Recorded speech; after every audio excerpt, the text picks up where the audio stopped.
The champagne glass slipped from Maria's hand, shattering on the marble floor. Her face turned ashen as she stared at the two men before her, her husband, Desmond, and his boss, Mr. Theodore Lancaster. The millionaire CEO lounged casually in his chair, a smug smile playing on his lips, while Desmond leaned against the edge of the desk, arms crossed, his eyes piercing through her like a blade. What do you mean it was a bet?" Maria stammered, her voice trembling. Theodore chuckled, swirling the amber liquid in his glass. "Exactly what it sounds like, my dear. Desmond and I had a little wager. We wanted to see just how loyal you were." Her knees threatened to give way, but she grabbed the back of a chair for support. "You're lying," she whispered, her voice barely audible. Desmond's expression hardened. "Am I? Or are you just ashamed that you failed the test?" The room seemed to close in on her, the weight of their words crushing her chest. "I don't understand," she said, her voice cracking. "Why would you do this? Why would you set me up?" Theodore leaned forward, his grin widening. "Oh, Maria, it wasn't about setting you up. It was about revealing who you really are." Maria had always thought of herself as a good wife. She cooked, cleaned, and supported Desmond through thick and thin. When he'd been passed over for a promotion at work, she'd been there to console him. When he came home late, exhausted from endless meetings, she'd rub his shoulders and tell him everything would be okay. But lately things had changed. Desmond had grown distant, distracted. He barely spoke to her, and when he did, his words were curt and clipped. Maria began to suspect that his work stress wasn't the only thing weighing on him. Then one evening, Desmond came home with unexpected news. "I want you to meet my boss," he said, setting his briefcase down by the door. "Your boss?" Maria asked, raising an eyebrow. "Theodore Lancaster. He's hosting a party at his estate this weekend. I think it would be good for us to go." Maria hesitated. She'd heard about Lancaster, everyone had. He was the type of man who commanded attention wherever he went, his reputation a mix of brilliance and ruthlessness. "Why does he want to meet me?" she asked cautiously. Desmond shrugged, his face unreadable. "He's curious about my family. Said he likes to know the people behind his employees." Something about the way Desmond avoided her gaze made Maria uneasy, but she brushed it off. Maybe this was a chance for Desmond to finally get ahead at work. The Lancaster estate was breathtaking, a sprawling mansion perched on a hill, surrounded by meticulously groomed gardens and sparkling fountains. Maria felt out of place the moment she stepped inside. The guests were dressed in designer clothes, their conversations laced with subtle arrogance. Theodore Lancaster was every bit as imposing as she'd imagined. Tall, with sharp features and piercing blue eyes, he exuded confidence. He greeted them warmly, but there was an edge to his charm, a sense that he was always one step ahead of everyone else in the room. "Maria, it's a pleasure to meet you," Theodore said, taking her hand and kissing it lightly. "Desmond has told me so much about you." She smiled politely, though she couldn't shake the feeling that his words carried a hidden meaning. As the evening wore on, Theodore seemed to take a particular interest in Maria. He engaged her in conversation, asking about her hobbies, her dreams, even her marriage. Desmond, meanwhile, drifted off to mingle with other guests, leaving Maria alone with his boss. "You're a fascinating woman, Maria," Theodore said, his gaze lingering on her. "Desmond is a lucky man." "Thank you," she replied, her cheeks flushing. "Though I must admit," he continued, lowering his voice, "I find it hard to believe that someone like you could be content with such an ordinary life." Maria blinked, taken aback. "What do you mean?" Theodore smiled, a predatory gleam in his eyes. "A woman like you deserves more. More excitement, more passion. Don't you think?" She opened her mouth to respond, but the words caught in her throat. Before she could gather her thoughts, Desmond returned, and the moment was lost. Over the next week, Theodore's words lingered in Maria's mind. She found herself replaying their conversation, wondering if there was truth in what he'd said. Then one afternoon, Theodore called her. "Maria," he said smoothly, "I hope you don't mind me reaching out. I just couldn't stop thinking about our conversation." Her heart skipped a beat. "Mr. Lancaster." "Theodore," he corrected. "Theodore," she repeated hesitantly. "I'm not sure this is appropriate." "Who's to say what's appropriate?" he countered. "All I know is that I see something special in you, something that deserves to be cherished." Maria knew she should hang up, but she didn't. Instead, she found herself agreeing to meet him for coffee, then dinner, then... "You really thought I was in love with you?" Theodore's mocking laughter echoed in her ears. Maria clenched her fists, her eyes darting to Desmond, who remained silent, his expression unreadable. She began, but Theodore cut her off. Let me save you the trouble of an excuse, he said, standing and pouring himself another drink. Desmond came to me with a proposition. He wanted to know if you were as loyal as you claimed to be. So we made a bet. I'd charm you, seduce you, and see how far you'd go. Maria's stomach churned. You're lying. Desmond would never. Wouldn't I? Desmond interrupted, his voice cold. Do you have any idea how many nights I lay awake, wondering if you were just with me out of convenience? If you'd abandoned me the moment someone better came along? Tears streamed down Maria's face. I loved you, Desmond. You loved what I could give you, he spat. But the moment Theodore dangled his money and power in front of you, you didn't even hesitate. The room fell silent, the weight of the truth suffocating. You were never supposed to take the bait, Desmond said finally, his voice breaking. I wanted to believe you were better than this. Maria dropped to her knees, her sobs filling the room. But neither man moved to comfort her. Maria knelt on the floor, shattered in every sense of the word. Her mind raced, replaying every decision, every misstep that had led to this moment. The betrayal wasn't just her own, it was theirs too, a cruel, calculated game designed to expose her weakness. You never trusted me, she whispered, her voice hollow. Desmond's eyes flickered with something unspoken, anger, regret, or maybe just exhaustion. I wanted to trust you. But trust isn't given, it's earned. Theodore clapped his hands once, breaking the tension. Well, I'd say this little experiment was a success, wouldn't you, Desmond? Desmond glared at him. This isn't a game anymore, Theo. Theodore's smirk faded slightly, though his confidence remained. Oh, but it was. And now it's over. The question is, what are you going to do about it? Maria looked up at Desmond, her tear-streaked face pleading. Desmond, please. I made a mistake, but it was because I thought you didn't care about me anymore. You've been so distant, so cold. I was lonely. Lonely? Desmond repeated, his tone biting. You didn't try to talk to me. Instead, you let yourself be seduced by him. Because you were shutting me out. Maria shot back, her voice rising. Do you have any idea how it feels to live with someone who barely looks at you anymore? I didn't go looking for this. It just happened. And that's supposed to make it better? Desmond asked, his voice trembling with suppressed emotion. Theodore, clearly enjoying the unfolding drama, poured himself another drink and leaned back in his chair. You two have a lot to unpack. I'll give you some privacy. He started toward the door, but Desmond's voice stopped him. No, Desmond said firmly. You're staying? Theodore raised an eyebrow.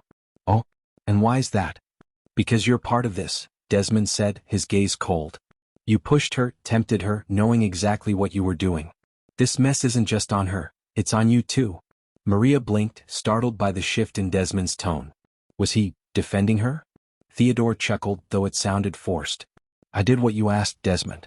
Don't forget that. This was your idea. And I regret it, Desmond snapped. But that doesn't absolve you of your role.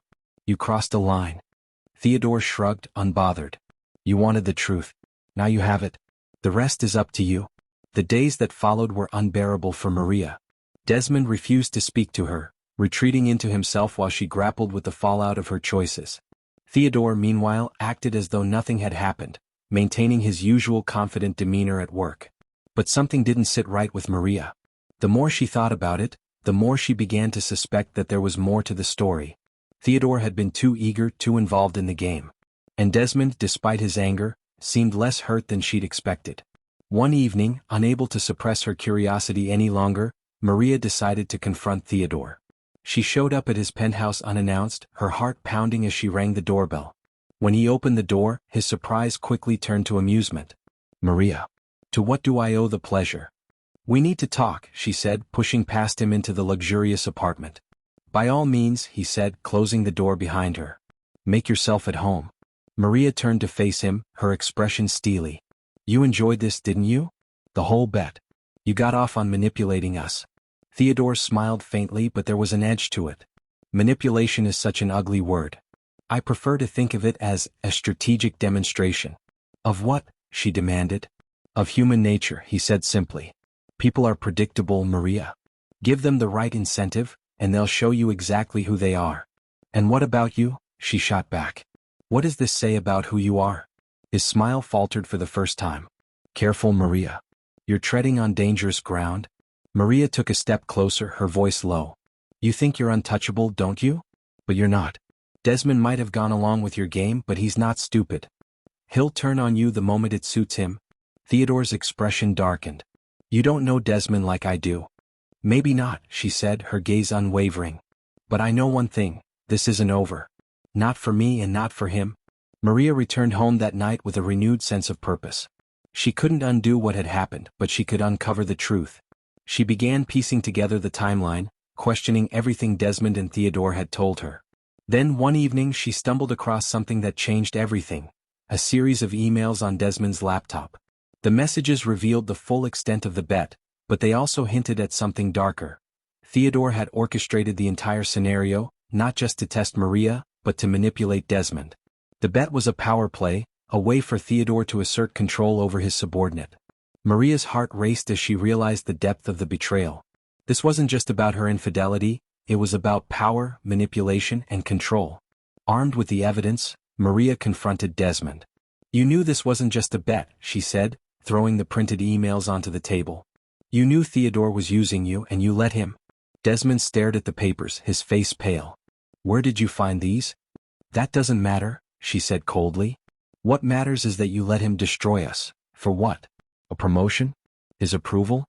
Desmond sank into a chair, burying his face in his hands. I didn't know how to stop it. He's like a force of nature. Once you're in his orbit, it's impossible to break free. But you're not in this alone, Maria said, her voice softening. We can fight back. Together. Desmond looked up at her, his eyes filled with regret. After everything that's happened, you'd still stand by me? I'm not standing by you, she said firmly. I'm standing up to him. For us. Maria and Desmond sat in their dimly lit living room late into the night, hatching a plan to take Theodore down. For the first time in weeks they were on the same side. Their shared anger toward the man who had manipulated them became a bond, fragile but undeniable. Maria leaned forward, her voice steady. We need to expose him. Not just for what he did to us but for who he really is. A man like Theodore thrives on power and control. If we strip that away, he has nothing. Desmond nodded, though doubt flickered in his eyes. He's not just my boss, Maria. He's one of the most influential men in the city. Taking him on could ruin us. Maria placed her hand on his. He already tried to ruin us. The only way to win is to fight back. After hours of brainstorming, they decided to use Theodore's arrogance against him. He had always believed himself untouchable, above reproach. But Maria and Desmond knew his weaknesses now. His ego, his need for control, and his penchant for leaving a trail of evidence. Maria reached out to Theodore, feigning contrition. Theodore, she said on the phone, her voice laced with feigned vulnerability, I've been thinking about what happened and I want to talk. Can we meet? Theodore didn't hesitate. Of course, my dear. My penthouse, tomorrow evening? Perfect, she said, suppressing the bile rising in her throat. Meanwhile, Desmond prepared his part of the plan. He gathered everything they had on Theodore, the incriminating emails, text messages, and details about his questionable dealings within the company. They contacted a journalist Desmond trusted, an investigative reporter named Claire. She was known for taking down powerful figures who abused their positions, and she jumped at the opportunity. Are you sure you want to go through with this? Claire asked during a late-night meeting. Maria nodded. He destroyed our lives for fun. It's time he faced the consequences. Maria arrived at Theodore's penthouse dressed to kill, her makeup flawless, her demeanor poised. She had to play the part of the repentant, vulnerable woman one last time. Theodore greeted her with a charming smile, but his eyes were sharp, calculating. Maria, you look stunning. I knew you'd come around. She forced a smile. I needed time to think. About everything. They sat down, Theodore pouring her a glass of wine. He leaned back in his chair, watching her like a predator sizing up its prey. I hope you've realized that what happened wasn't personal, he said smoothly. It was an experiment. A test of character. Maria sipped her wine, her hands steady. And what did you learn from your experiment? He chuckled. That people are exactly as I expect them to be. Predictable. Self-serving. Weak. Maria's jaw tightened, but she forced herself to stay calm. And Desmond? What was he to you, a pawn in your game? Theodore's smile faltered for a fraction of a second. Desmond knew what he was getting into. He agreed to the bet. But you didn't give him a choice, did you? She pressed. You dangled his career in front of him, made him feel like he had to prove himself to you. Theodore leaned forward, his smile fading completely. Careful, Maria. You're dangerously close to stepping out of line. Maria met his gaze unflinching. And what happens if I do? Before he could respond, there was a knock at the door. Theodore frowned, rising to answer it. When he opened the door, Desmond stood there, flanked by Claire and a cameraman. What is this? Theodore demanded, his voice rising. This, Desmond said, stepping inside, is your reckoning. Claire wasted no time. Mr. Lancaster, we're here to discuss your role in manipulating your employees and abusing your position of power. We have evidence of your actions, including a recorded confession. Theodore's eyes darted to Maria, who held up her phone, the screen showing that their conversation had been recorded. You set me up, he said, his voice low and venomous. Maria smiled coldly. Consider it payback.